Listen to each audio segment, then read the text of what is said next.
guys, sa may bago na naman pong application na umusbong sa App Store guys, and nag-offer sa akin ng 6,000 pesos as my first time loan daw sa kanila. At yun po ang ating topic for today's video. So kung interesado ka sa video ito ay patapusin lamang, at kung hindi ka pa nag-subscribe, mag-subscribe na, i-hit ang bell button para ma-update ka sa upcoming videos and tutorials, and of course ay mag-comment sa baba para mapabilang kayo sa upcoming na pag-giveaways natin kasi nabibigay po tayo ng mga onting giveaway every last Monday of the month.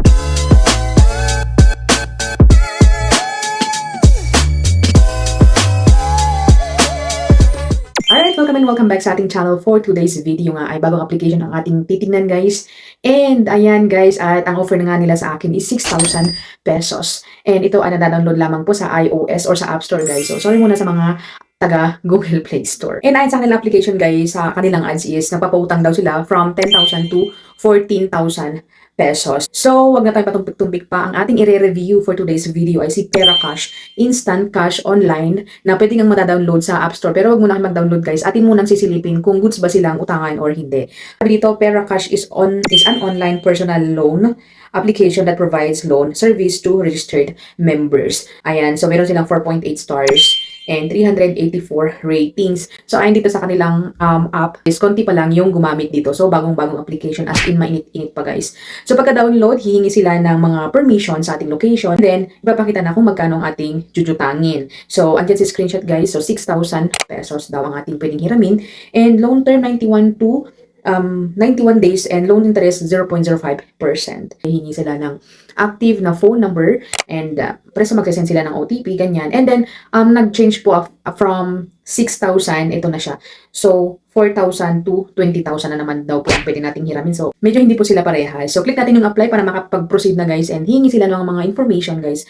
So, identity information, personal information, work information, contact information, and then yung payment account information. So, take note guys na magbasa muna tayo, wag po tayong papindot-pindot guys kasi minsan yung mga application guys is auto-disburse, mapupunta talaga sa ating mga account.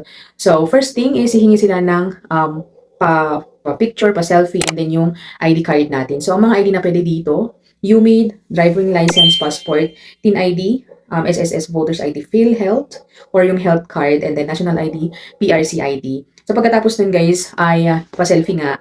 And sa ID pala guys, pagka picture po natin ng ating ID is makaka-capture yung mga information natin. So take note yung mga ganun guys. Hindi tayo basta-basta magde-delete, or kung meron mang delete option, hindi po tayo sigurado na nade-delete po yung ating mga information doon. So mas maganda talaga manood po tayo ng mga videos para sa ganun hindi po tayo basta-basta magbibigay ng mga information natin, lalo sa mga hindi legit na mga application. Anyway, let's proceed guys. So hingi sila ng information nga sa ating personal information. So gender, education, marital status, number of children, loan purpose, email, and then phone number, and then home address, and then next one is yung ating work information. So kahit ilalagay po natin unemployed, ay maglalagay pa rin po tayo ng mga information sa baba tulad ng work experience, monthly income, salary, salary day, job type, company name, company phone number, and yung company address. And then hingi sila ng contact information. So sa contact information ay 5 po ang kailangang ibigay dito guys. So take note sa mga binibigay po nating mga number dito guys, kasi kailangan alam din nila na nilalagay natin para sa ganun ay iwas away na din. Kasi minsan na po dun po nagsisimula ang hindi pagkakaintindihan kasi nga may mga tatawag ng mga agent, ganyan. And next thing is yung ating withdrawal channel agad-agad. So, super bilis ang application guys. Pagka-fill up mo lang ng mga information, presto, dito na tayo sa last na step, yung ating pagbibigay ng withdrawal channel. Sa kanila ang e-wallet and card. So, sa akin pay, maya na. Pagkatapos i-review guys, wala pang 1 minute. Basta pakabilis guys, andyan na si screenshot yung pwede nating jutangin. So anyway, kung makita niyo sa screenshot guys na tatlo yung pwede daw natin na paghiraman ng pera. So si Peracash is may mga kasama like Credit Club, Instar Loan. So dahil Peracash po ang ating ina-applyan, click po natin si Peracash. Pero as you can see guys, 6,000 yung pwedeng mahiram sa tatlo na parang sister company, parang ganun siguro to, mga pareha 6,000. And kung makita nyo guys, 7 days po yung loan term niya. So hindi po siya 91 days or whatsoever. 7 days po. Malaki nga yung offer pero 7 days po yung kanilang loan term. So hindi po siya, dito pa lang is hindi ko po talaga siya may re-recommend guys. Diba? Kasi nga 7 days, malaki, and hindi pa natin sure kung magkano yung ibabawas, kung magbabawas ba siya ng 2,000 pesos sa mga interest or sa mga service fee. And after 7 days is magbabayad po tayo. Next, click natin yung Peracash nga kasi dun nga yung yun nga yung ating in-applyan. So, pera cash. So, dito na. 6,000 pesos. So, click natin yung detail. Ayan. So, hindi naman binigay as in yung detail kung magkano yung bawas or whatever. Kasi as you can see guys, is failed po ang ating loan sa kanila.